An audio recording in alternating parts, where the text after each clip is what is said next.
sensitive. Yes. Very sensitive. All right, everybody, and welcome to the live edition of Extra Connections. I'm your host, James Lott Jr. here on JLJ Media. I am the JLJ of JLJ Media, and I like to bring you good guests because this show is my award-nominated show. I've been on for 3 years, and I have had people from all walks of life come on, and we talk about what they do, who they are, and we make a connection.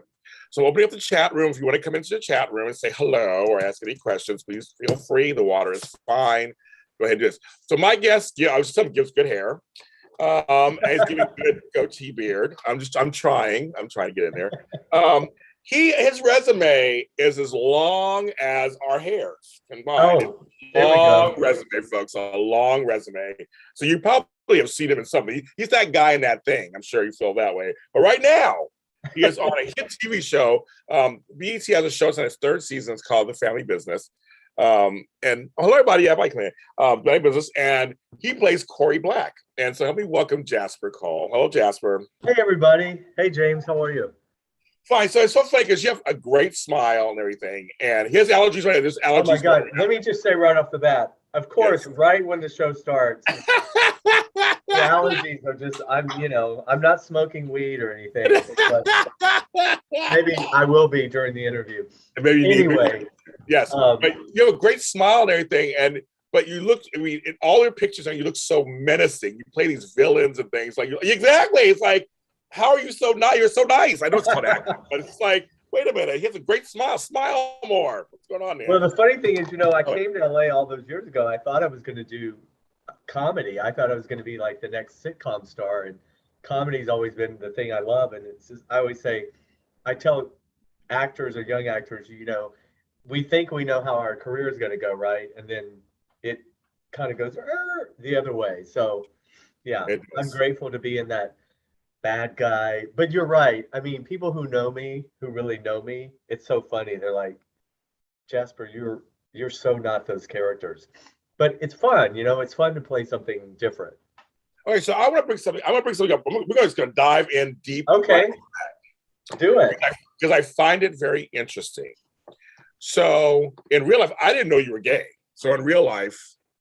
Oh, yeah. Well, I've been married so long. I don't know. Am I still gay? At least you got it's like I don't have one. So you have one. I don't have one. So at least you got somebody. But here's the thing. So there's always this debate about if you know someone's personal life, how believable can they be in certain types of roles on screen? Right. I feel like you are, I want you to speak on this, course, but I feel like you are an example that you could good acting is good acting. You should be able to forget who they are in real life to actually. So talk about that. Talk about that a little bit. Well, first of all, thank you. It's interesting. Yeah, I was never really in. I mean, it's funny. I've always been a character actor inside, but when I first started, I was very boyish looking. I looked younger, and I was playing like the best friend, the sidekick, whatever. I don't think anyone cared then what my sexuality was, but I had a lot of hang-ups about it because my agents and managers in my 20s and 30s would say, we can't don't talk about that. So, you just don't bring it up. And right. I never really did. And then as I veered into this really at 40, when all this changed, and I said I tried to make lemon out of lemonade. Or lemonade out of lemon. Sorry, I just sort of never veered away from it. If someone asked me about it, I don't believe in outing people, obviously, right. But I do feel a sort of a responsibility as a 57-year-old gay man who's lived through AIDS and HIV, and I feel like just to pay homage to the people before me who struggled and hardship so I could be out and proud at this age. I do it. The kind of roles I play, I just don't think anybody cares who I might be married to or whatever. But James, in all honesty, society has really caught up too, right? So it's kind of easy for me to say this now, but I was never a leading guy. Right. So that's probably easier for me. You can't really name. I mean, you can name a Matt Bomer, but it's hard to name a leading guy right now that's out. Because not even because Neil Patrick Harris has kind of become this character actor. Yeah. He's so yeah. Matt Bomer would probably him or Cheyenne Jackson maybe. You're right. Or Maybe Zachary Quinto. But I mean, maybe but again, they're yeah. it's not the Tom Cruise or or Brad Pitts or anything. It's not there yet. Yeah, it's not there yet. Which I mean, we made progress. It's funny. I think more actresses are more out. Yes, but a lot of straight guys. Exactly. Yes, exactly. That's a whole other video, but yes. But well, thank you. Yeah. I think you're hot. I think your look should be something you should look at. No, I mean I like faces creepy that guy hot. Like they've lived life. Yes. All right, James. You're revealing a lot about yourself. Yeah, I am. My fans know. No, I like faces that are not. I'm not just smooth and pretty and there's a million of that in Hollywood. It's like, why can't you be a leading man in something? I mean, what I mean? Like, why can't you be a leading man in something? I mean, why not? I mean, I think we all have different tastes. Well, I'm not running from it. But Danny Trejo is like my spirit animal. Yes, there you go. And it's funny because people actually have thought I was Danny Trejo. Now, if you put Danny and I in a room together, we don't look anything alike, right? No. I mean, he's 20 years older, but I love his career. I didn't have the gang life, and I don't have the street cred that Danny has. yeah. But I love his kind of career, right? Where he's just kind of done it all. He's very funny, as you know, also. So he plays against type. Yeah.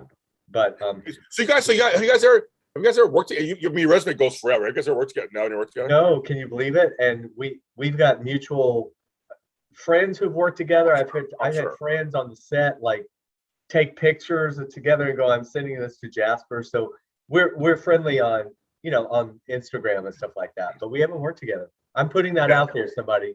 I know. Right apart for Danny and I. I have to have my drug of choice, coffee. Sorry. Yes, having coffee. Well, here's the thing. So Jasper, I think we probably met before at After Us TV, but I've seen your career and stuff, and we actually have friends in common also. We have a lot of people we know. We have a lot of people we know in common. This town is small. It's just, and I've been around a long time, and I'm in my 50s also. So you live long enough, you meet enough people, you're all related somehow. And it does get, even though more people come to LA, it seems like it gets smaller. Smaller and smaller. You gotta be careful what you say. Yeah. What you do. We'll get back to you at some point. I'll come back to you at some point. But that's the thing. So you do, that's my next question. So you do consider yourself a character actor. And if you do, what does that mean to you? Well, kind of, I think tagging a little bit on what you were saying, being able to play non-traditional looking character, non-leading man roles. I like the fact you said, there should be sort of a spectrum of what a leading man can look like, obviously, but just being able to be playing gritty, but even on comedy, like if I do a comedy, I'm still, the homeless guy or the druggy guy. I'm the straight man, no pun intended, but I'm not the one being funny usually. Yeah. I might give some funny reactions kind of stuff, but I think just being able to play a variety of, well, it's interesting. You want to get type. It's interesting as actors. We say we don't want to get typecast because we think we can play all these roles. Of course. But then you get into TV and film and you realize, no, you really need to get in a lane. So theater is where we can go and sort of stretch a little bit. But TV and film, for me, I'm so grateful to be on that list, or you know what I mean? I've been doing this 35 years, but really since 40. So the last 17 years, I've been sort of on that bad guy list. Yeah. I think if you just stick around long enough, they're just like, God damn, there's Jasper. Somebody give that old thing apart, please. Exactly. Exactly. Like Ed Asner told me he was 91 when he died. When he worked to the end. He was like, James, just stay on the road. Somebody will find you. Just keep going. Yeah. Like they'll play you when you take the detour to get off the road, no one can see you. Stay on the road. It's hard when you take the road. It's hard to come back because the business changes so fast lately, and more so than ever, that it's hard to come back, you know. I mean, I find that with a lot of my, oh, listen, I mean, there's so many brilliantly talented friends of mine that just didn't hang in there, or Yeah. or smartly chose to have a, a nice life, Yes. you know what I mean, outside of Yeah, I acting. do. But they're much more talented than I am, and much more talented than a lot of people. But it's so much, it's really show business. And I always say the show is about 20%, maybe 15, and the rest is 85. And God knows now with social media and everything, you have to sort of tell people how they should see you. Yes. You create that brand of, no, I'm Hollywood's man. Right. You know, you just kind of have to put it out there. I mean, I'm the hopefully, go-to person. You go to me. This is why you should come to me. That kind of well, thing. it's like you have your, I mean, nobody looks like you, nobody sounds like you.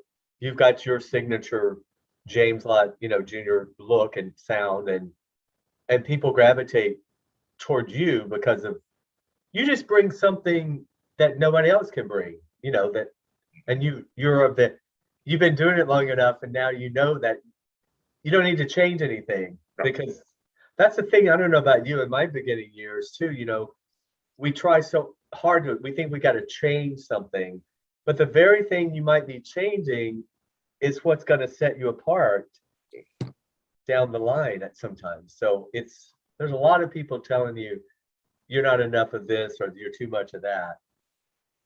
That's what I love about the Gen X, or whatever we're calling the new. I mean, granted, they can't get out of the basement, but at least when they're in the basement, they're very accepting.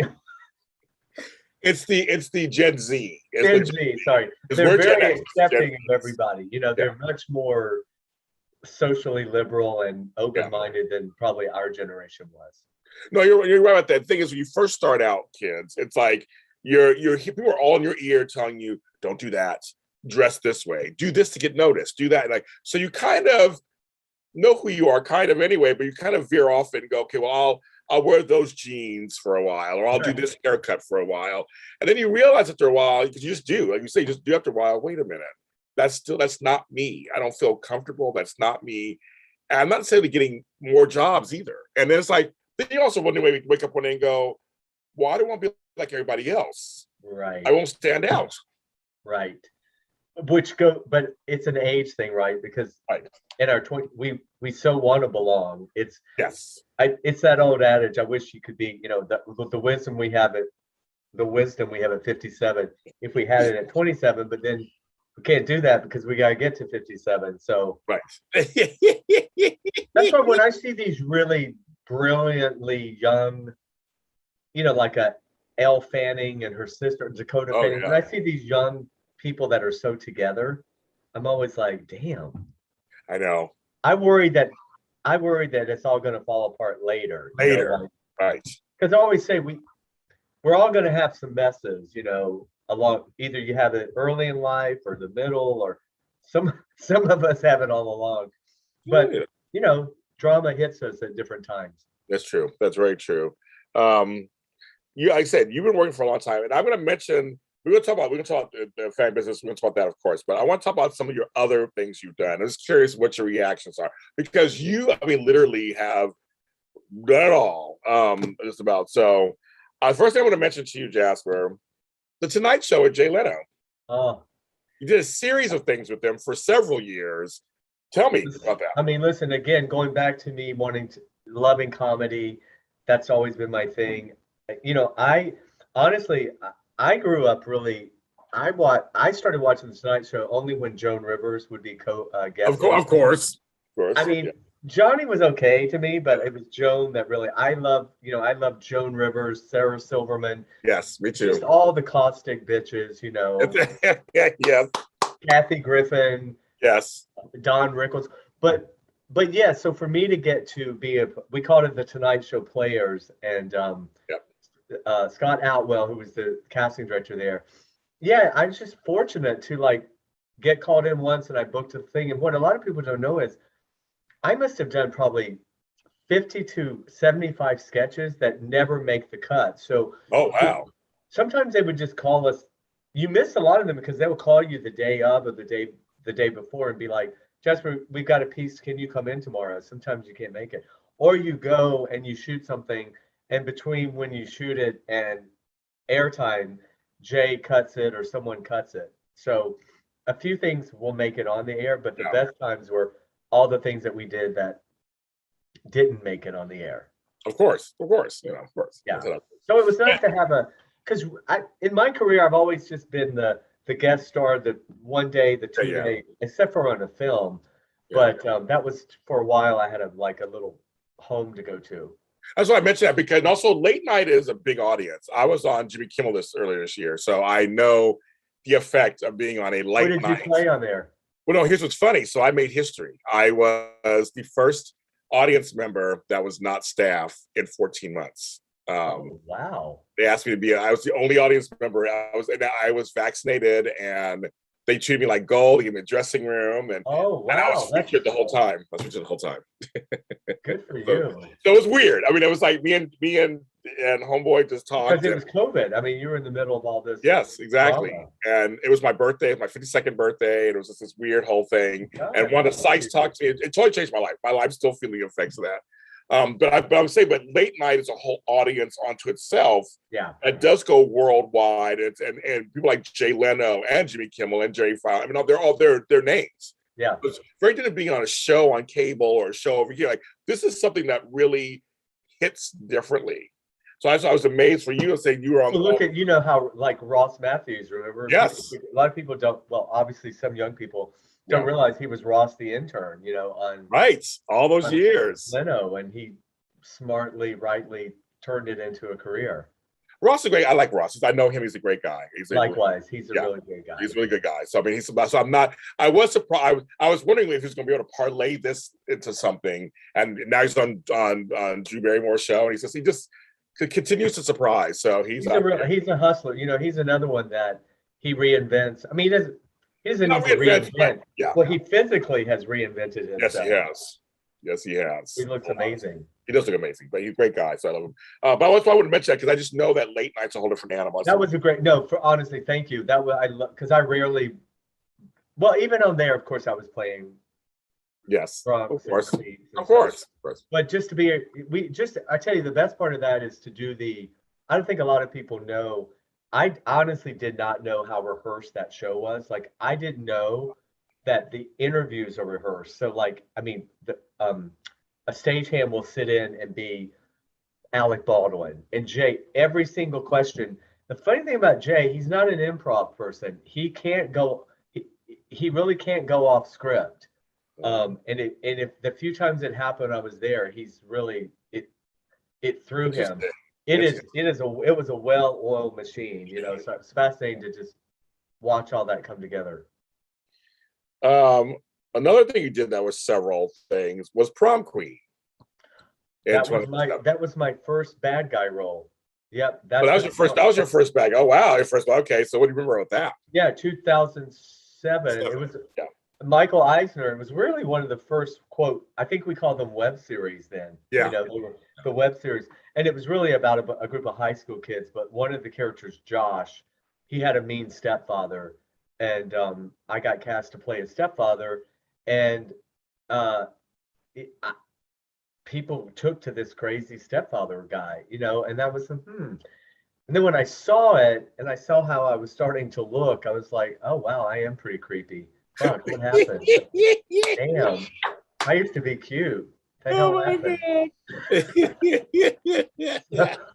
Actor vanity, right? Yes, of course. But anyway, that's really, so I just kind of leaned into that, and I thought, well, okay, and I'm going to grow the beard a little bit. It was just a little gradual thing, but that's the first, and it was great because it went international.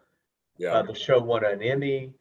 It was great. But again, that was like I think I made like $100 for the first day. I mean, it was just one of these. Right. But I thought, it's Michael Eisner. It's Disney at the time. It can't be bad. And no, right. That thing went on for years, and I got lots of work from it. So Well, isn't that what is it? So isn't that, we'll stop there for a second. Isn't that kind of the message sometimes, that a role you'll take, it could be good for networking, it could be good for putting your face in front of someone important. It could be you get work off of that. So one pair of eyes sees you in that and goes, well, that guy's interesting. Let's see what he's doing. Right. And I always say to people, try to say yes. Just say yes as much as you can. I mean, there's obviously times that you're not going to do Oh, something. right. I'm at the point now, I'm in no position to turn down stuff. I'm pretty open to what comes to me. I mean, I'm at a stage now, I have a body of work, thank God, that can sort of Yes. Yeah. back stuff up. But I just always said yes, barring any kind of horrible working conditions. I found that every job pretty much, and the other thing is, you may do a job in 2017, and 5 years later, it comes back around. You know what I mean? Like that second AD on that job now has a development deal Yes. at Fox or somewhere. Yes. And you're just like, sometimes you have to remind yourself, wait, of course you pretend you remember, but Of course. what do we work on? Yes. So be nice to everybody is the key. Oh, yes. I say it all the time. You should be nice anyway, but still, just be kind. And because because Hollywood changes every day. And that person you may think is, you're stepping on them. They could be the ones that prevent you from getting a job. Actors, I mean, listen, we're just one piece of the wheel. I don't know where actors think that they're so important, right? Because we're so replaceable. And most times when we book a job, there's always been somebody on hold. There's already been a backup, or I've been a lot of someone drops out and I come in, yes. So we're just so replaceable. And the whole IATSE, with the strike recently, yes. Those are the men and women that are doing the hard lifting and the work. We are the pampered children in our trailers. Just shut the hell up. Right. Where are our crackers? Yeah, that kind of thing. Yeah, exactly. Your mark. We all got to get out of here in 12 hours. It's not rocket scientists. Yeah. That's what I like about I tell people all the time, my little mentees, Hollywood's about being well liked, but also doing your job. If you come in and you hit your marks, you show up on time, you don't give any lip, and give what they want, you'll get hired over and over again. That's why you see some of the same people getting hired all the time, whether it's background, foreground, wherever. You see, like, that person's like, he's everywhere. Well, he probably is reliable. That's the key word, reliable. And it's somebody that you want to be around for, God forbid, 12 hours a day. Yeah. I mean, I say that all the time. Talent, I mean, in my group of guys, I mean, and when I go, well, we don't go into a room anymore, but when we used to show up, yes, that is one thing. The only thing I miss about going into casting offices now is really just seeing my buddies. Yeah, he's all your friends. Friends. But I know anytime we all show up, any 10 of us can do this part. Yeah, it just comes down to that day. Do they want my look or Andy's red hair, or exactly. So you're really not competing with any but yourself. You just have to realize that you just want to hit every time you audition for a casting person, just do your best, because you're probably not going to get that role, but the producers keep seeing you, and there's shows I could tell you how many times I went in and never booked it. The Shield, 22 times, I think. Wow, that's much. I love that show. Yeah, but then like 2 seasons later, they were doing a show called The Forgotten. Yes. Which I booked, so yeah. TV is very hard. A TV show, there are so many people who make the decisions on even a guest spot. It's the showrunner, and you don't know how many actors the showrunner has promised, I'm going to get you next time, kind of thing. And so much, but actors, they leave an audition and they think, man, I nailed that. And then when they don't get it, they think they did something wrong. Yes. And it's not that. That's not that. It could be their goddaughter's sister comes in and they decide to hire because it's the goddaughter's sister. Like, it's nothing to do with you whatsoever. Well, half the time lately, there's already an offer out a lot of times. On a lot of the guest spots, there's an offer out to somebody and they have to have backups. So again, it's a great chance for you to be seen. by the. I mean, sometimes a couple of times I found out later that I was able. They did change their mind and cast me, even though they had somebody on hold. It was just they went a whole different direction. Yeah. But that rarely happens. Yeah. I when I was trying to be an actor back in the day, I was like, I'll just go. I'll be a producer. I'll be a host. I'll just do that instead. But when I was back trying to do the acting, I got on the show.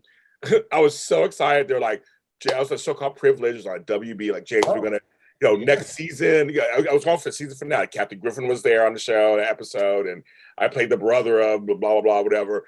And so it's like, oh yeah, well, James Rucci, but we love your energy next season. Well, little do we know that was the series finale, not just the season finale. Well, they didn't know it at the time. They didn't know it either. And like, no, as I said, we all. When I say we, I mean the whole production. We did not know that, and then it didn't get picked up. But didn't you feel validated? I mean, I did. People don't understand. It's those little nuggets along the way that keep us going as performers. I mean, it may not even be an obvious booking, right? It may be something that I just say to people, we get jobs along the way that tell us, you know what, I think I might be on the right path now. Like you didn't probably know where, you just knew you were in the right, you were in entertainment, and that's where you needed to be.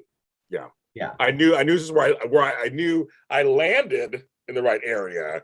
I just didn't know which house to go to. And then I realized which home was mine. Right. And then I found you're so open. That means it doesn't mean somebody can see you on here and cast you in something. Well, here's what's funny. So years later, my friend Gerald Webb, I was giving points. Gerald Webb. Love Gerald. Gerald's well, he just posted today actually on his Instagram page. Oh my God, a scene I did for him 5 years ago on his Instagram. Yes, it's on there now. I'm gonna go look it up when we get off. People are commenting. I played a bad host of a show called Dance or Bust. Me and this girl, Kelly Vidal, who I love. But he called me up. He was like, James, you're going to do my next movie. I am. Yeah, I know you don't act anymore, but I wrote this thing and I thought of you, and you're going to come in 3 days. You're going to do it. Here's the sides. I haven't acted in years. But it was like, I mean, come on, Joe. It was like 4 pages. But I was like, oh my God, I haven't done this in a long time. He goes, you're coming in. I have a great co-star. You do it. So that's what I'm saying. You're right. So it's one of those things where he's like, he thought of me, even though I'm press at this point. I'm always interviewing him and his actors. But he's like, no, I want you to be in it. And it's called Second Chance at Christmas. It was with Vivica Fox. It was a great movie. And you actually see me and hear me and the whole thing. It's kind of fun. But that's an example where Gerald, right. I knew him when he was at Asylum, Yes, exactly. Yes, exactly. Yes. Yes. But still, I mean, just another thing, just to get an offer on something. Right. It's always great. I mean, I'll audition for anybody. I don't care. But there's something nice when somebody just calls you and says, I have something for you. Right. That was even paying attention. Let me ask you a question. So do you have to like your characters to play them effectively? No, you don't. I don't. I don't.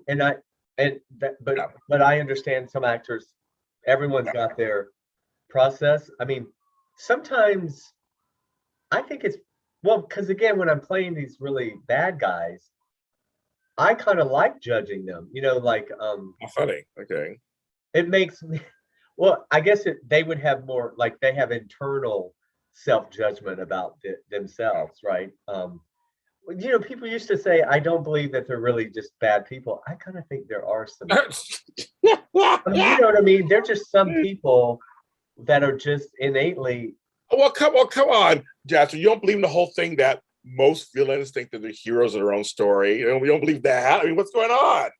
Well, I don't want to get political, but I mean, we had a president recently that, I mean, just in terms of pure evil. I mean, I don't know what. There are historical figures that have been evil. But yeah, no, I don't have to like my characters. Funny. So then because a lot of times you see you doing a lot of one, guest spots, one spots, whatever. So how do you, is it just you come in, you see what needs to be done, and you just kind of find the mood and do it? Yeah, on a TV thing, especially, you're just there, you're hired to do this one thing. And so I just try to look at, a lot of times, even though maybe it's this one scene, but there's been scenes before that give you background on this guy and how do I fit into the story, and then also how do I serve the story, like, you know, as a guest star too, you can't pull focus from the leads. Oh, right. And I tell actors too, whatever you do on your tape for that audition, or if you go in the room, that's exactly what they want you to do when you get there. Now, I remember coming from the theater.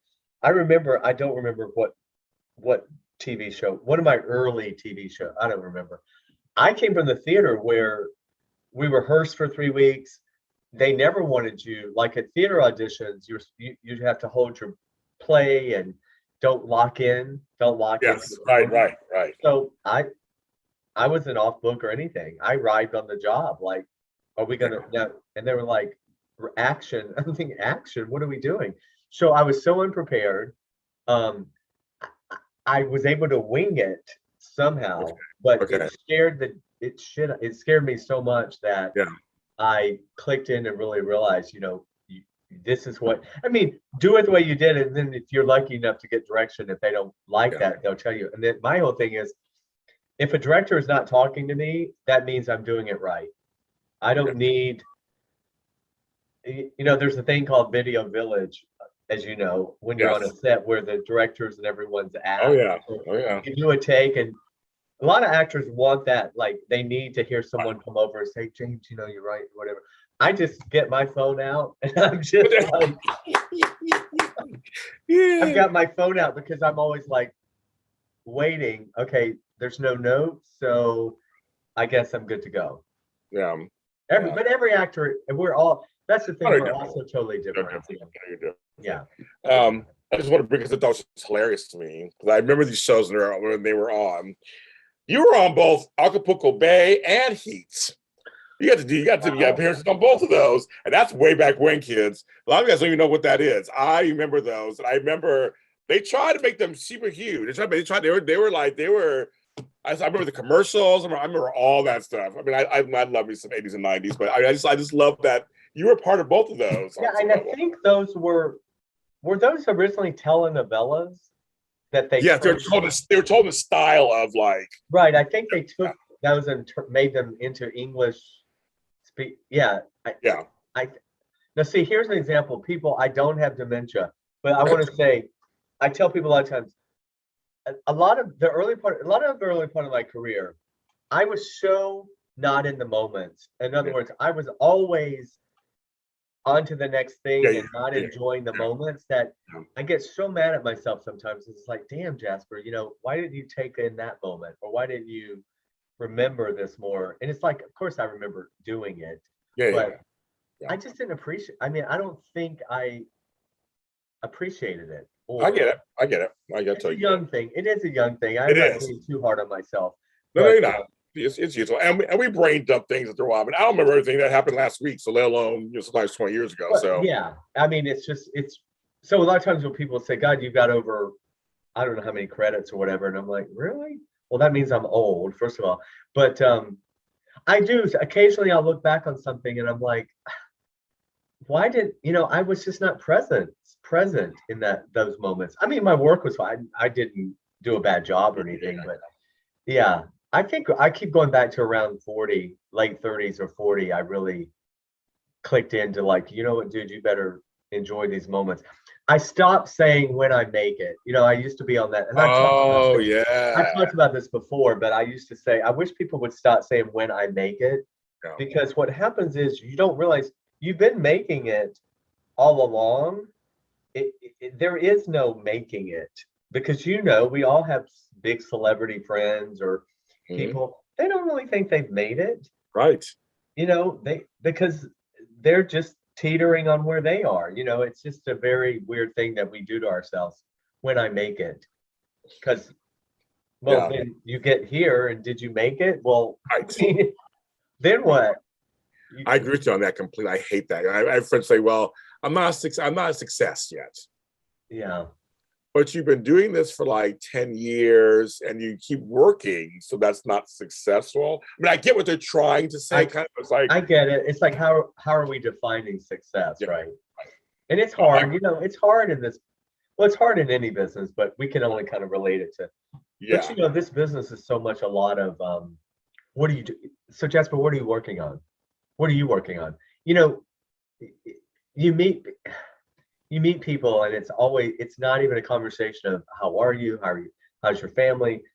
What have you done? What did you book anything what have you done lately? I'm like, well, can we talk about how's your mother? I heard she was sick last time.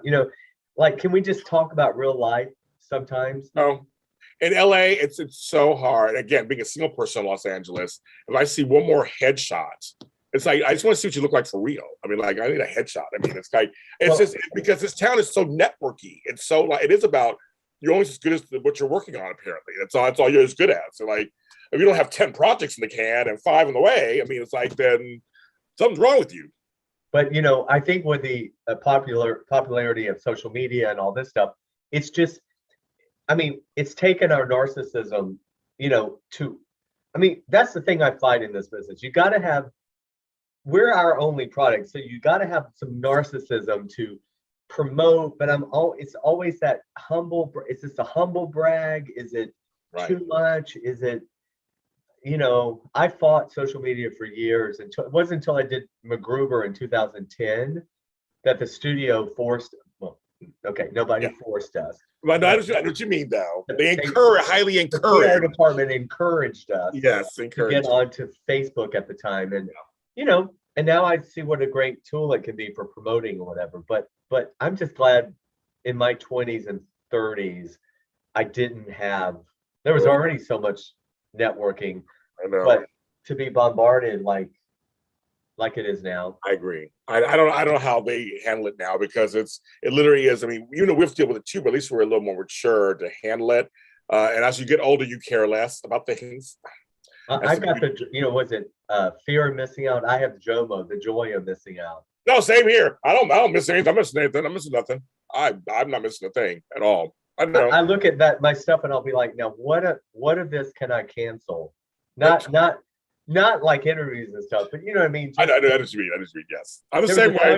There was a time when I couldn't wait to get to a party or a red carpet or something, and now I try to like party with a purpose. Like, okay, when do I have to? How long am I going to be there? And yes, exactly. Well, I know. I understand. I'm like, my bed just sounds comfortable right now, and being out here till midnight, 1 a.m. in good shoes. I mean, I don't sound fun to me anymore. Good shoes. That's what good shoes. I can't wear flip flops. This thing. Okay, well, I got to wear good shoes. Okay. That's me. I say I'm a farmer. I have my whole yard. I have a huge backyard. I'm growing trees and fruits. So I'm Mr. of the earth. So I have to get dressed up, and I'm like, okay. That's what's been. Are you like me? Like this whole like pandemic, doing all the Zooming and stuff now. I'm like, oh my God, this is. It's fine for me. When I've had to leave and put on go somewhere, I'm like, what? I know. I'm like, I love it. For me, I have a nice house, big yard. So pandemic, that part was fine with me. That part was fine. David Mina in his chat room says, party with a purpose should be with a t-shirt. Oh. Why not? Let's make that. Yeah. Well, Jasper, in some, it depends on the certain shows. You can be casual, chic, or whatever they call it. You can throw on a meaningful t-shirt and, some jeans sometimes. But a lot of times they want you dressed up. I know. And I'm pressed, so I gotta look nice. I gotta really look red nice. Carpet. I gotta, Well, I wear black all the time, so it's just black. It's a black shirt, black pants, and black shoes, and black hair. Well, it's not supposed to be black. I'm about to shoot something, and they did want the hair a little darker, but damn. You can't when you do this, and then you've got a white beard. It's like 40 on top and 75 on your face, Jasper. I'm not so sure, but whatever. You think you're pulling it off? Go on with your bad self. Hey, some folks they live in their own world. You know that in Hollywood. But this is the truth, James. I want the Sam Shepard, Jeff Bridges. I want the gray silver. I can see it for your hair. I can totally see it. The problem is it won't get there. So it just does this like funky little gray thing, and it just won't get there yet. I want to be gray hair. I want to look that way. Well, you're like me, the gray in the beard. I mean, my hair is little pieces of gray here, and that's it. I'm not graying enough. But my beard, I mean, when my beard comes, especially, it's gray. I'm like Santa Claus. I'm like, it's like crazy. But up here, man, I got gray other places too. But I'm like, why is it happening there? Right. Well, at least you have hair. I thought everyone took that hair off, but again, that's a whole other Falcon video pack. Yeah, that's something. And you said Falcon. That's a whole other. That's a whole I other really aged it. I could have said Randy Blue or something, but could have said Bijou or something. I mean, allegedly, I don't know anything about those. No, of course not. No, of course not. Even though I did some stuff in San Francisco, not porn, but I mean, I worked with some of the studios. Hollywood bad guys don't know anything about that. Yeah, that's stuff. That's so funny. So the character actor label doesn't hurt you. You're like, you're fine. You settled into it. So how are you settling into this? Because Hollywood's about age. Like I said, I think you're hot and everything, but what do you think? How are you personally settling into? I'm comfortable being in my 50s. I get it. I'm not one of the young ones anymore. I think I look pretty good for my age. That's fine, but I've got to be alive. Oh, sorry? Well, yeah, I was gonna say you don't look 50s. Yeah, right. The alternative is worse. We'd like to be alive. Worse. Well, again, it's I'm just fortunate. It's the sexism of our business too. The older I get, the craggier, the more charactery I get, the more I'm gonna work. And that's sort of sad because women, I mean, unless you're it works for women to character actresses too. If you're Kathy Bates, or we can name some wonderful people, but here's what kills me. Clint Eastwood is amazing. He's 90. What is he, 92 or 3? Yeah, like that. Yeah. I'm driving up Barham the other day and I see this huge billboard for his film, right? And I'm thinking, wow, isn't that amazing? Here's this guy. And then I started thinking, find me a 55-year-old woman that's opening a movie. You know what I mean? It's like it just doesn't happen. And he can barely stand up. I love Shady. I love it. Well, I mean, he's great. I mean, I agree. I agree. But it's just interesting. I just thought, wow, isn't that interesting? We as guys can just keep working. Some guys can come into the business at 50. I know. Well, it was funny you said, because people like Helen Mirren is considered hot for older. You don't see posters of her opening a movie on Barham. You just don't. Nope. Or on Sunset or anywhere. You don't see that. And she's considered kind of one of the hot older ladies. Yeah. But even that's Susan Sarandon, who for a while Susan got every role. I mean, Ellen Burstyn again, who works, but they're all they're working like crazy, but they're not opening the movie. No, they're not. And you don't see like Clint having a co-star in her 60s, or whatever. So I don't know. It's just the weirdness of this crazy business. What is one thing though that you actually love about this business that you like? This is why I do it. Primarily, this is why I do it. That's a great question. There's so much. I mean, I am a pop culture fanatic. I love old television and old Hollywood. I mean, my brain is full of the most useless shit. You know what I mean? Come to you for trivia night. Got it. Yes, about shallow Hollywood stuff. Yes, okay, perfect. Or true crime stuff, but I love everything around show business like that. If it's a reality, if it's a show about singing and I can't sing, just anything to do with show business, I love. I say now that I love between action and cut.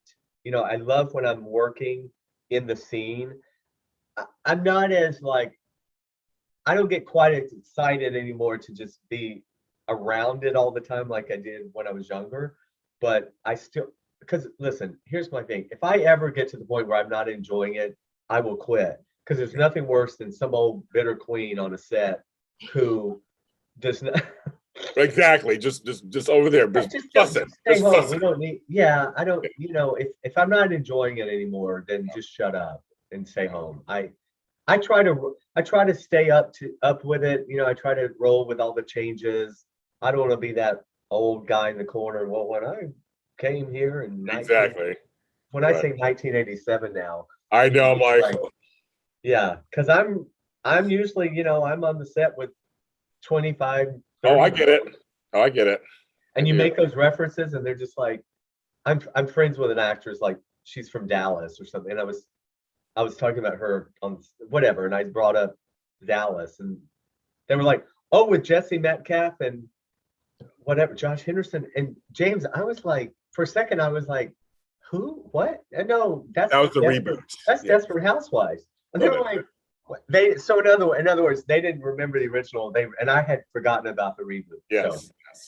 So I have to try. I try to like remember that. But I love all that stuff. So that's really what I love. All the fluff around it, I guess. Yes. And the great stories. Yes. Films 5555. Yes, Jamie Lee Curtis opened Halloween. But if you look at that poster, though, she's not the biggest person in that poster.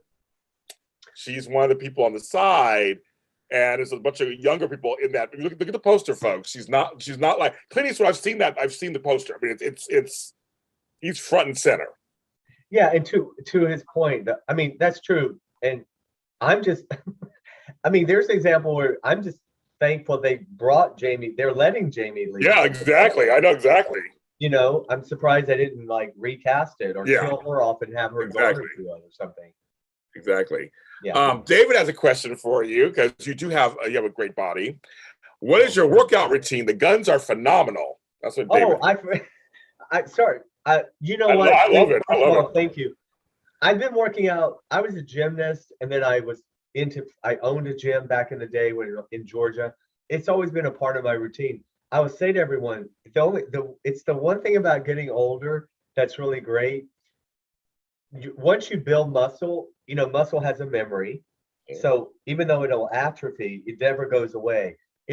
You need to work out less to maintain as you get older. So I found that in the past I was overtraining way too much.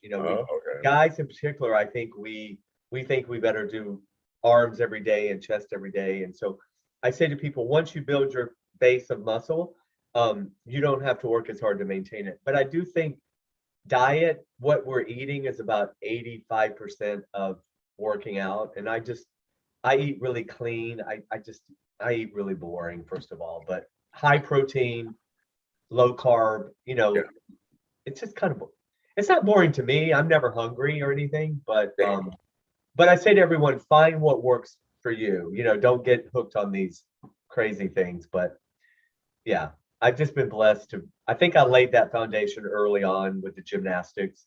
But I do love working out.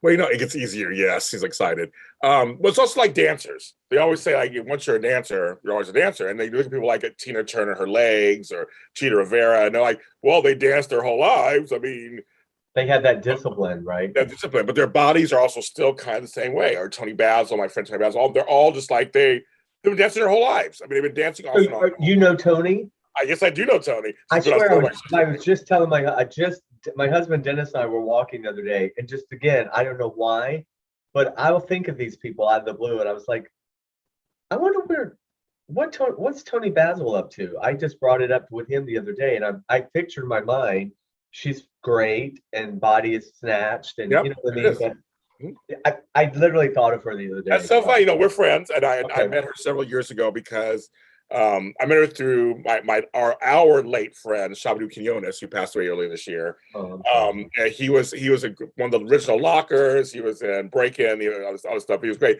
but they came up together. And he introduced me to her years ago. We became friends. I mean, I love Tony, and she went viral a couple years ago. She was in her 70s dancing. I remember that. Remember that? Well, I mean, look at Paula Abdul. Paula Abdul is not a spring chicken. I mean, she's not old or anything. Yeah, I know. Yes, but she looks amazing. Her body. They can do it. Yeah. So I say to people, look, you don't have to. I mean, if you keep working out, if you just keep. I also walk. Walking is my big thing. Me too. I used to run. I can't run anymore, but I just walk. That's my antidepressant is walking, people in LA particularly, I mean, they'd crack me up. Like when we used to actually go meet people, I'd show up at a restaurant we lived in like West Hollywood down by Fairfax, and I'd go up like to a restaurant on Sunset, and we'd all get ready to leave, and everyone would go out to the valet, and they're like, Jasper, did you get your ticket? I go, no, I'm walking. They're like, no, really, where's your ticket? I go, no, I mean, I walked here. And they'd be like, the fuck you doing? You walk? I know, exactly. Nobody walks in LA. I put one foot in front of the other, and yeah. Yes, I'm the same way. We have good weather. We can do that here in LA. We can usually walk year round. It's compared to other places, like if you're in the South and it's too humid, or in the North and That's the North true. is happening. You can usually walk, because like I said, I've been to other places, and the one thing about LA, yes, we need some rain and some things like that, but it's not the extreme weather you get elsewhere. You just don't. Even in San Francisco, same thing. I live in Palm Springs too. I mean, I'm in Palm Springs and LA, but Palm Springs is really home base now.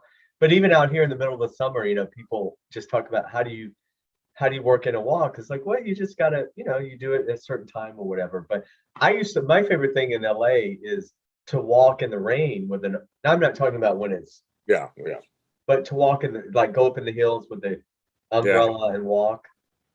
Yeah.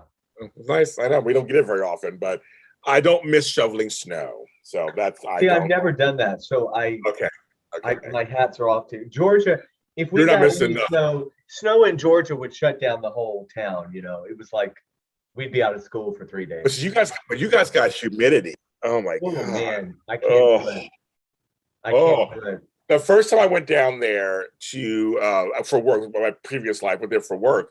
And I love Atlanta. I've been to Savannah also. I love Savannah. I mean, I like parts of Georgia. Yeah. I like it's really old world, beautiful. But it's that humidity. Ooh. I was like, I don't mind dry heat. I can take. I can take that. Yeah. But it's just that wetness. It's just that it's like you can't breathe. It's just like it's a wall. And the longer when you've been away, the longer you've been away from it, I can't take it at all either. I've had to work. I mean, I'm fortunate I have an agent in Atlanta. Okay. It's weird. I left that area 34 years ago because there was no work there. It's still it's hard for me I wrap my head around how Atlanta is Hollywood South now, right? It is. It is. When I go back there for work, it's just still very strange because I'm in Georgia, right? And it's just bizarre. But, it's crazy. Yeah. The Georgia weather killed me when I was first there. My luggage broke its wheel. I almost came right back home. Exactly. Not to mention, let's not forget those damn thunderstorms and tornadoes. That come up out of nowhere. I'll take an earthquake every 20 years. Same here. I told a story once. I was in Georgia and a tornado watched. I was in a hotel and they didn't have a basement. So they're like, okay, so you and your colleagues can get into the tub and put a thing. I'm like, put the mattress over your head. Yes. I'm like, what? That's gonna save us? What?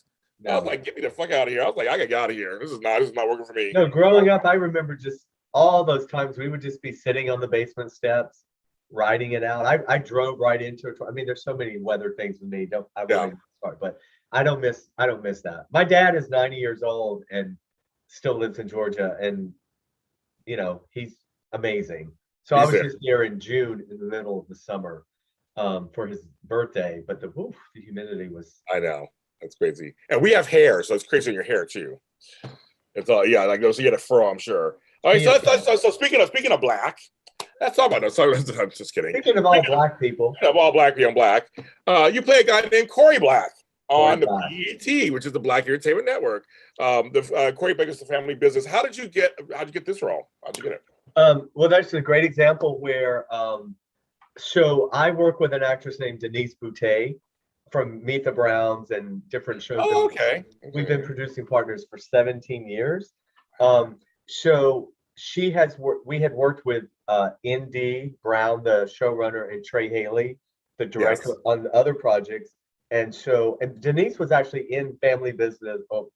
She was in The Choir Director, there was a series of films that all these characters, but it was an offer. Basically, it was an offer where Denise also joins the series this year. And so Carl Weber, who writes the books, and he's a savant with his writing. He just said, Jasper, I looked you up the other day. I like your work. I've got this role coming up.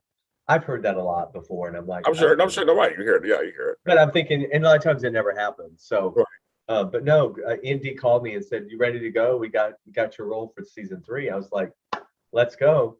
And we shot it during the pandemic, and we were quarantined, and it was they kept a great set. But yeah, Cory. So he's head of a Pittsburgh biker gang. He's Hey, part of L.C. Duncan, played by the iconic Ernie Hudson. yes, You yes. know, by day they're a very upstanding, respectable, exotic car dealership family that owns cars, but they have an underground business, a drug cartel business Or going on, sure, as one does. sure. Um, Sure, why not? Yeah, okay. and so I have joined his council. Cory is now part of his drug team, and I'm representing Pittsburgh. And there's a new drug on the scene called fire.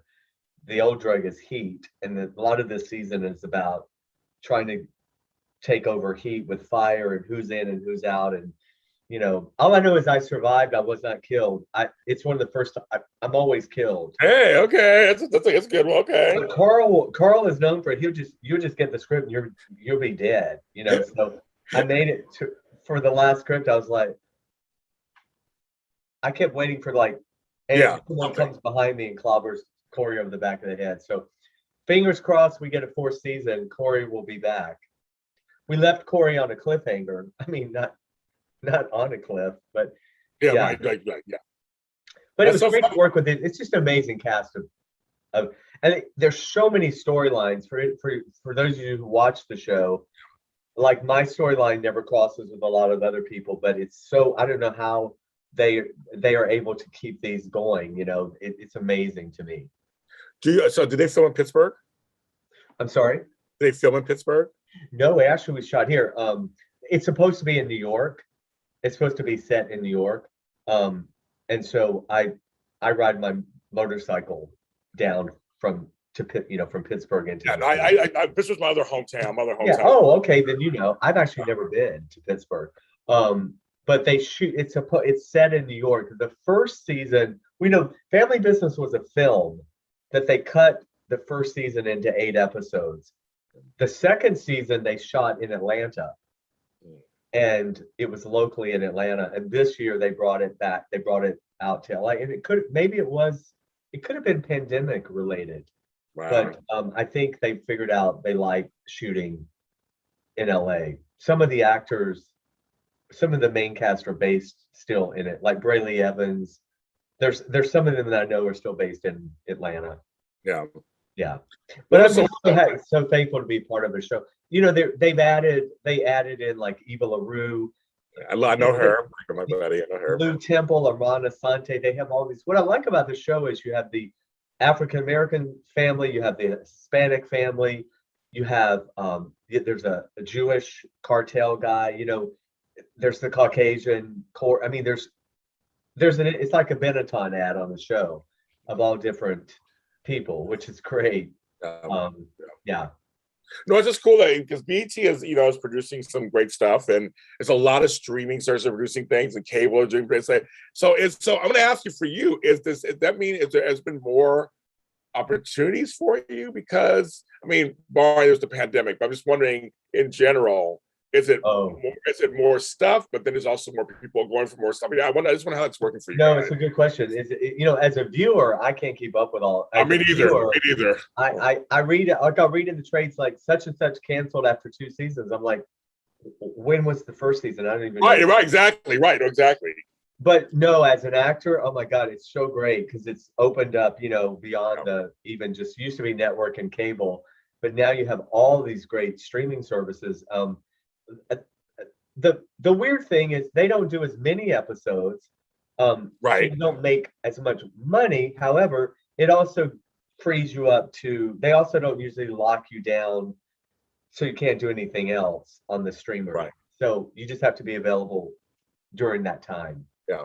No, yeah, it's very cool because they're doing that now.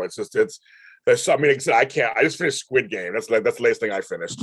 I was like trying to catch up to everybody else. I just finished the morning show. That's how far. There you go. See, there you go. Yeah, exactly. There's just so much, and I have every streaming service. I have all of them. I'm stupid. I have all of them, and I just go back and forth and just check what's going on, try to catch up. Have you done yourself the disservice of looking at your account and realizing how many fees you're paying? I did that recently. I was like, Jasper, what are you doing? And some of them, honestly, I was already getting on another platform. Like I'm double, triple paying shit that I didn't even realize. Of course, they're not going to tell me. No, see, Jasper, here's the deal. This is how I look at ads. I used to go out and drink 5 nights a week and dance. And so my little $5.99 a month or my $11.99 a month, I was spending times that per night You're right. financing Santa Monica Boulevard. Yeah, I mean, that is a great point. Exactly. Well, I'm kind of the person like I'm better off I just don't see it. Like, I don't need to show, just don't tell me how much I'm paying. As long as I've got the money to pay it, just don't bring it to my attention. I like that. But I love all the opportunity. It's so much more opportunity for us. And even a lot of dramas. And so in the categories that I play, there's a lot of good, gritty shows out there. Yeah. And I could talk to you forever, but I'm just like, oh man, me too. It's been an hour, so I'm like, I have to wrap it up. Like, I've talked. I mean, just to come back on another time or something. We'll just continue to talk or whatever. I just think you're just easy to talk to so I mean, and like I said, you have a very interesting career, and so I'm so glad you got this show, which is The Family Business. It's on BET. You can catch it on there. Check your local listings or wherever you. Yeah, all 12 episodes are dropped last Thursday, so they're all there on BET Plus as well. And you can go to jaspercole.com if you want to stalk me or find where I'm at. Jasper Cole Says is my Instagram, Twitter, SAYS, and I've got Facebook, and we can come on there and talk politics. You can talk anything. I'm an open book. And I have a podcast one-on-one with Jasper Cole that I'm in my 10th year. James, I want to have you as a guest. I would love to be. I want to flip it. I'm going to flip the tables on you and interview you. I would love to come on. I seriously, I will do it. You got me. And folks, that was Jasper Cole, you guys. Thanks for being on the show. You can follow us anywhere. We're on every streaming service platform you can think of: iHeartRadio, Spotify, Google, Apple, all of those. For the audio version of this, you don't want to look at us, you just want to hear our wonderful voices. But if you want to watch us, again, this will be immediately up after we get off and I do a few little things. It will be on my channel, JLJ Media, here on YouTube. So hit the subscribe button. I always point the wrong spot. It's somewhere it's a red triangle thing. I don't know. I always point here. They go, James, over here, wherever it is. Exactly. I feel like the scarecrow. It's that way. Go ahead and hit subscribe and hit the little bell so you can get to see what I'm talking about on the show, on these shows. Because again, we're all about connection. We're all part of the village. We're here to spotlight everybody and the hard work they're doing to give you great entertainment. So, entertainment is very important. Support the arts. Support the arts. Support the arts. Support the arts in schools. Support the arts, your local theaters. I mean, to me, I'm so glad Broadway is back. I just think the arts are so important, whether it's music, painting, dancing, singing, acting. It's very important. It's been proven to help us with our brains, but also with our hearts and our minds. I think just the arts are just, don't sleep on those. The arts are great. And you can follow me. We're all James Lott Jr. is sold at James Lott Jr. on all social media platforms, including, yes, TikTok. I'm a TikTok star or some crap like that. So follow me and see what shenanigans I have going on that channel. But everybody, please take care of yourselves. And again,